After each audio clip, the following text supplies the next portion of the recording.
Okay, this video is designed to be a kind of introduction to all the other videos I've made which accompany my book, How to Really Play the Piano, the Stuff Your Teacher Never Taught You. If you've got the book, you'll know that it's aimed at people who already know a little bit about how to play the piano, who have maybe had piano lessons in the past, but want to be able to do the stuff their teacher didn't teach them, like, you know, how to improvise, how to comp, how to play from lead sheets, how to understand chords and all that kind of thing. What I want to do in this video is just talk about the way you make progress. This is a topic I cover in the book, but it's something that most piano teachers and most sources don't really explore. You know, how do you practice? How do you move forward? How do you improve your skills?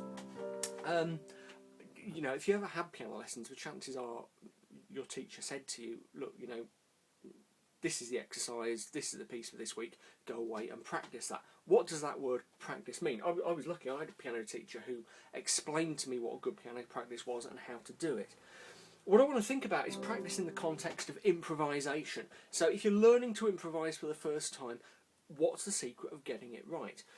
The main thing, and you maybe have grasped this if you looked at some of my other videos about improvisation, is taking an idea, taking an exercise, taking you know, a pattern of note to a chord sequence and playing it over and over and over and over and over and over again, constantly.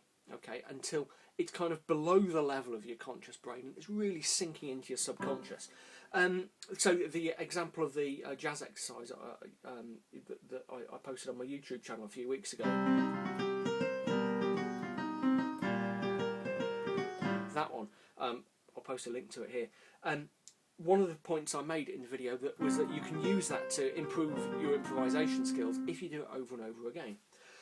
When I was a kid, I used to drive my mum and dad and my neighbours crazy because I'd take little bits of ideas that I'd picked up and just play them over and over. A really classic example was just this very short and common chord sequence. C, C7, F, F minor, C, G, C. Okay, and I'd sit there for hours, you know, playing every single possible variation I could think of those chords, and it must have been awful to listen to, but it really helped me to get the ideas that those chords represent under my skin, because I play around with them, I try and put little melodies over the top.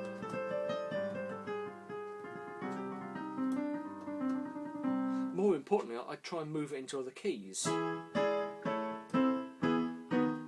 So that gave me a good sense of things like what the dominant and subdominant chords were in different keys, and not just a sense of them, not just an understanding of them, but a real instinctive feeling for what I was doing. So if you're going to succeed at playing the piano, if you're going to get the most out of this book, or, you know, even if you're not using the book and you are just practicing your improvisation skills, the number one secret is to do it over and over and over again until it's really annoying for someone who's listening to you. You know, until you know your parents, your spouse, your girlfriend, your boyfriend, however, they want to strangle you because it's so annoying. The other thing to do is take ideas and push them and explore them and push your boundaries. So again, if you've got a simple little chord sequence that you've found, like that one, you might play it 100 times just in a very basic way. But then you might begin to branch out. You might think to yourself, well, what happens if I do something like this? And,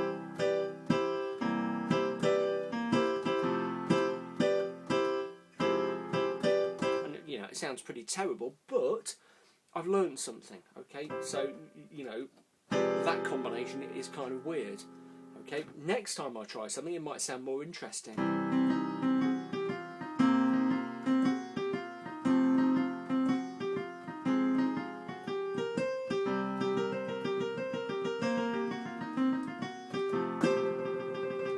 All I'm doing there is putting a very simple improvisation based on a blues scale on top of that chord sequence. So it's about taking the ideas, exploring them and pushing them. The very best piano practice you'll ever do when it comes to improvisation is taking these little ideas and just building them up, pushing the boundaries, improvising, seeing what you can do, seeing how different sounds play. You know, let's think of another example. Based on that chord sequence again, what happens if we play just one note in the bass all the way through?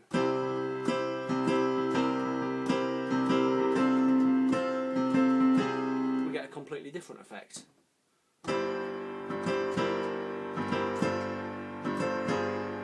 Yeah? And it's all about not being tied to the music, and this is where people who have had a classical piano upbringing really struggle. You know, you've really got to get away from the music, you've really got to get away from the notes as they're written, and think about the keyboard, and just say to yourself, well, you know, how would that sound if I played that, you know? Oh God, that's awful, you know, but you've learned something. Okay, practice and how you practice and how you develop your ideas and your skills is a massive topic. So, you know, if you've got any questions or queries or suggestions or, you know, stories from your own experience, by all means, add them in the comments thread of this video, either on the blog post. If you're looking at it somewhere else, this is where this video is posted on my blog, on jamcast.co.uk, or on YouTube. Either way, I'll see it and I will get back to you. Okay, thanks very much.